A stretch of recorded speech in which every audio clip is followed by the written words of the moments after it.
Welcome to the SoCal Ballet Scene podcast.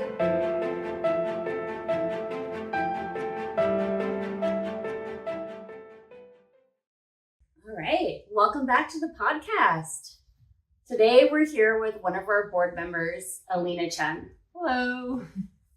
And Alina, you've actually been with us a while. So we first met in ballet class, actually, right? You were taking our open classes. And then I discovered Alina's secret talent, which is graphic design. She's amazing. And recruited her real fast.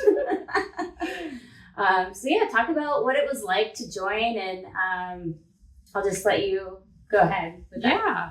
I think I've been taking class with you for maybe a decade or so.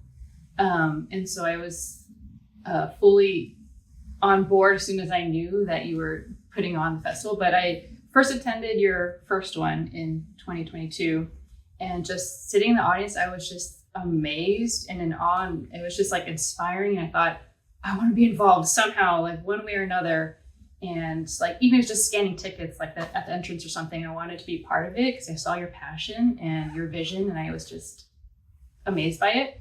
And I remember even thinking, sitting in the audience, looking at the program, like, oh, she doesn't even have a logo. Like, I could even help by a simple thing, like by designing a logo. So when you had shared that you wanted to do another one and that you wanted to make it even bigger and better, and then you wanted a bigger team, I was like, oh, me, like choose me. So yeah, I was really excited to be able to join. Yeah, and you created the logo that we have, which is brilliant, by the way. It's one of my favorite logos. Yeah, thank you. Thank you. And because it's so artful and flowy, but it has our acronym, like our initials on there. I think it's very cool.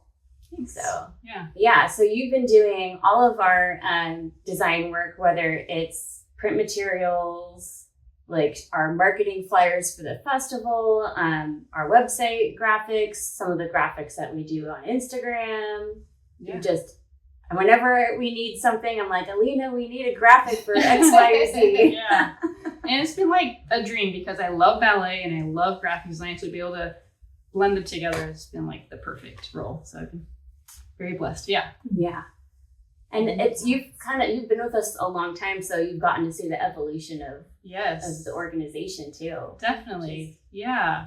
And I think seeing that even just the difference between your first festival and then our second festival, just how much grander it was and how much more of an outreach we had in the Southern California area. It's beautiful. And I'm so excited for the next one to see even more how much we can build a community. That's true. I mean, we almost doubled it from the first one to the second one, because the first one we had around 600 people turn out, and then the second one we had 1,100 people from Orange County and LA. So like you said, just expanding our growth, and I imagine at the third one we'll have even more people. Yeah. So it's really, it is exciting to see it grow like that. And even the number of dancers in the performance, I don't know the difference, but it like doubled or tripled. I'm not sure. Yeah, I think it doubled actually. Yeah.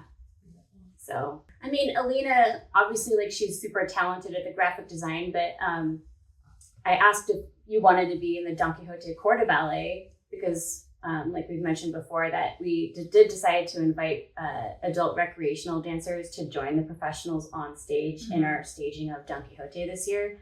And you are so talented in class and your ballet techniques. I was like, so do you want to, I asked you, I'm like, hey, do you want to join? Because you are an advanced level dancer. So it's beautiful. And that was such a special invitation and just experience for me because I hadn't performed for 22 years like on stage. And so when you gave me the opportunity, I'm like, I don't know, I'm pretty rusty. It's been over 2 decades, but just getting back on stage, I was like, oh, this is why I love performing and just ballet. And it was such a great time and really special because like my husband and my kids were able to see me perform on stage for the first time, and a lot of my friends. So it was so neat to have that opportunity.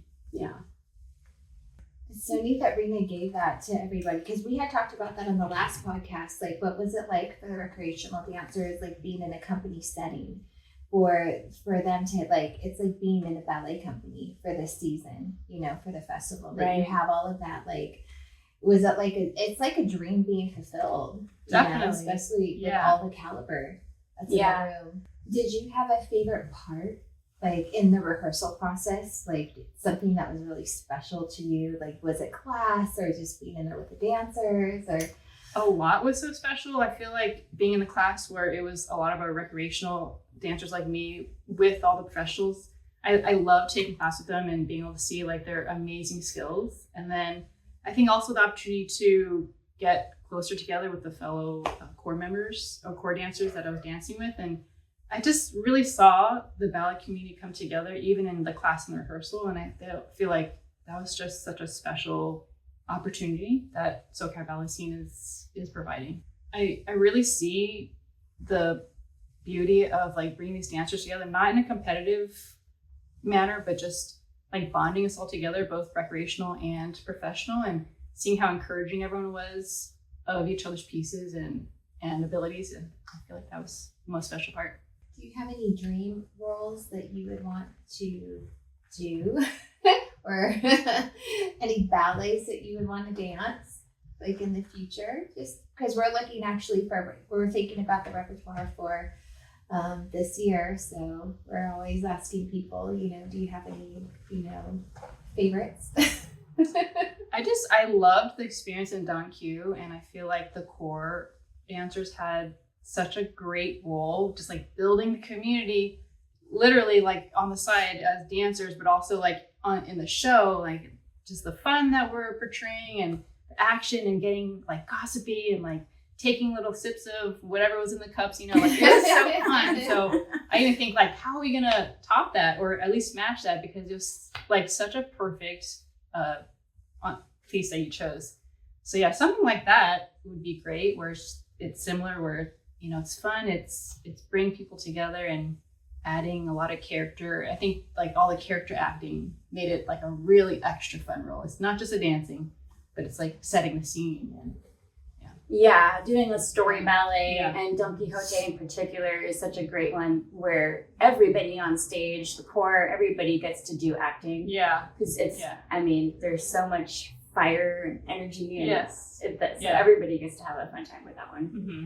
It's nice too when there's comedy. Yes. We had, when you have this role that has a little bit of comedy, I think it's just so nice when you're performing on stage, because it's not like Giselle when it's just like really a heavy scene, or like that mad scene in Giselle, so it's really nice to have that.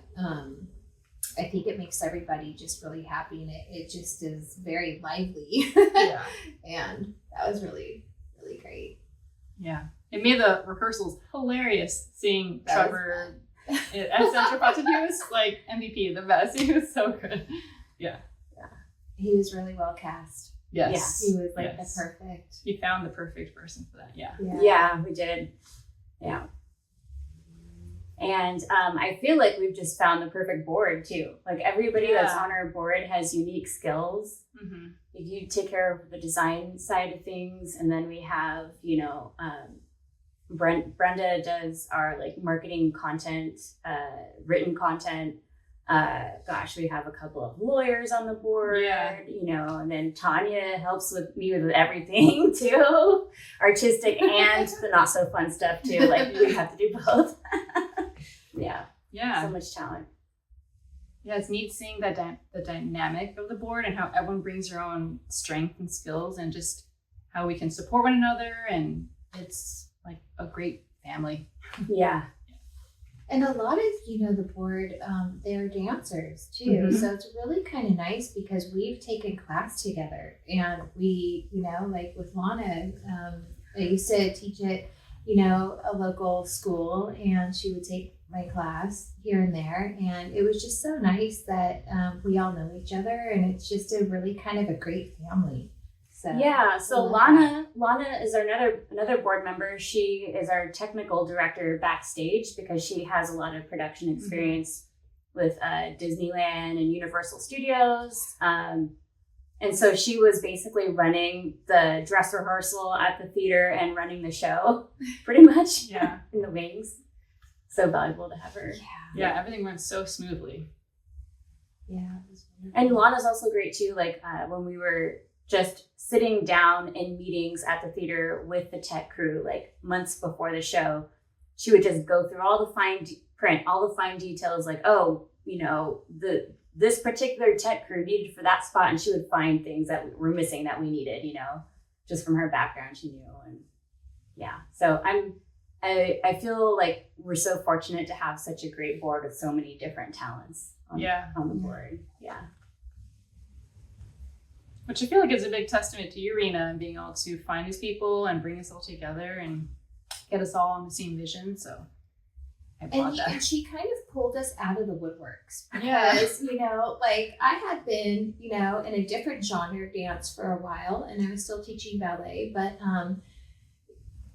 like you just pulled us from, we have some people teaching over here, and like you said, Lana had been with Disneyland and working with Universal, so it was kind of neat to just, you get the call. You get the call, and what was it like I have a question for both of you, because what was it like for you, like being behind the scenes and then going and transitioning into a dancer? Like you're switching roles, like in your brain, both not just you, but with Rena too, Mm-hmm. Like what was that like? Yeah, Rena had to wear so many hats. She was, she had multiple hats going. Yeah. But together, because I, just like passing in the halls, because we're all like during the rehearsals, and we're all passing by, and we're, coming from a meeting and going straight into, dancing. Was that a hard switch for you both, or like did you feel like you could just click in right away? I think when you're performing as a dancer, you have to be super laser focused on yourself and your performance and your physical, your training, your finesse, getting ready for the role, right? You can't think about anything else normally when you're a performer getting ready for a stage performance. And so I knew that I had a lot of other stuff to deal with all the other administrative and just being responsible for 70 people in the production and all the the tech side with the theater, and there's so much, all the different things.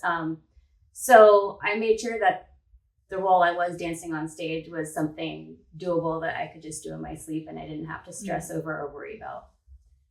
Because you can't have like a really challenging role and do all the other things at the same time. It's not possible. So I was like, because I have to wear all these hats, I'm just gonna, the piece of the show that I'm gonna be in is gonna be low key, piece of cake, not a problem. So yeah. And that was really well thought out, Yeah. Because I think sometimes when people are given this like platform, especially when it's something that you're creating and you want to like do your dream roles, and they're very, very challenging, so that was just that was really thought out. That was a great move. So we need to remember that for next time. Yeah. What about you? Yes. I felt like it was really special being able to see both sides, like both the performing side as well as behind the scenes, and knowing more of the logistics and all the planning behind it. I think it made me really appreciate even more all that was going on in order to put on all the different pieces. I think it was a good balance and helpful in being even more passionate in the performance, because I knew the vision of the whole festival that we were working toward. It's a beyond wonderful experience to be involved in a production that I don't know, just feels very it's professional, yet it has that community feel, and it's just really nice. It's just a wonderful combination. So SoCal Ballet Scene is a huge blessing, I think, for the community and for all the dancers where we're at. Mm-hmm. Excited to see the growth of it in the future and what's coming. And it seems like we're growing really fast for Yes. not that many years of being around. Yes, yeah. It's growing way beyond what I had expected. So, Which again, like, confirms that your vision of like you saw that there's a hunger and a need for this, and like we're helping fulfill that hunger now. yeah. All right. Well, thank you guys. Yeah, Thank thank We'll you. see you next time.